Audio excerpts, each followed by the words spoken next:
My name is Sabir Hussain. I am the Senior Development Engineer, City of Cockburn, and I am responsible to manage engineering aspects of land developments in the city.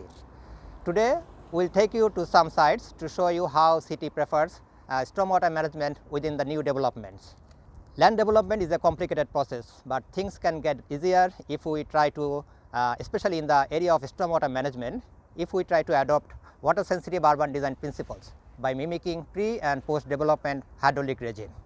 This way, we not only manage stormwater quantity or volume, but also the quality of the stormwater, which enters into our wetlands, our groundwater table, also for water harvesting purposes. I am standing in front of Cockburn Central Development, and you can see the whole precinct has been developed surrounding this natural wetland. And we try to have a dual functionality of this wetland by bringing stormwater into this natural wetland. So what we did, we basically created this 1 in 1 year 1 hour basin, which actually takes the first flush of from this precinct and then treated that as with some nutrient stripping plants that has been planted all around these basins. Also, the basin has got filtered media underneath, which has got high phosphorus retention index, and that also strips nutrients from the stormwater. So when stormwater enters into this bioretention soil, it actually spreads out through the entire basin area, and that goes through the soil filter media and also uptake by the nutrient stripping plants. And city prefers some more dense planting of these plants, and also including some native species. And when this basin is full, it actually starts overflowing through this overflow weir that has been stone pitched, so to prevent any erosion, and it goes through the wetland just next door. So basically, we keep the 1 in 1 hour event on site, and the rest of the event will follow to the wetland, and which also designed to take 100 event on site. I am now standing in front of another bioretention basin in Kalia development in Tribi. As I said before, this bioretention basin is designed to cater 1 in 1 hour event on site. So basically, it has got a nutrient stripping plant filter media underneath, and also it has been planted with nutrient stripping plants.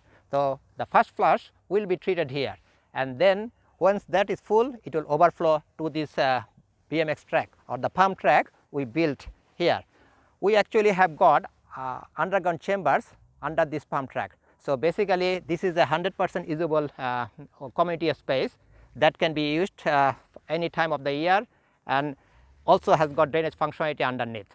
So basically, in a major event, water will overflow from this little basin to this pump track underground chambers, and then if that fails in any case, there is another fail-safe mechanism being pushed into this basin to actually take the water back to our arterial drainage network, which is connected to our Lake Thompson. So the standard for a stormwater basin facility is to plant riparian species of plants that nutrient strip the stormwater flowing into the basin. However, in Perth's drying climate, unfortunately these basins are actually quite dry for a good portion of the year. So at the City of Cockburn, we're now looking into having to plant more drought tolerant species in the basins, as well as the nutrient stripping plants, so that we don't get the dying off that's happening as you can see in this basin. So in the future, we'll be planting more natives and ground covers to not only nutrient strip, but also to beautify these. So planting trees is always a really good idea in the basins. Not only does it help to suck up the extra groundwater that's flowing into the basins, but it also provides shade on the floor of the basin, which is really important for those grass species for their survival. So plants like the Westringias are really hardy.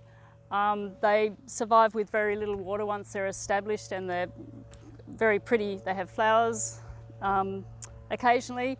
Another great plant that's just new to the market is the Acacia saligna prostrate, and that covers for about 10 metres. So when you're trying to stabilise these embankments down into these basins, these kind of plants, the ground covers are fantastic. I'm standing in front of a tree pit that has been installed within the road reserve area. As you can see, the tree pit has been installed between parking bays and to provide shade to the parking areas. Also to capture some stormwater while stormwater coming into these tree pits, going through the soil filter media underneath and getting through the groundwater table. So tree actually promotes that stormwater promotes tree growth and also provide some nutrient stripping function as well.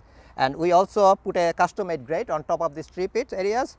So you can see the wetland, whatever turtles coming from the wetland, that stops turtles going through these tree pits.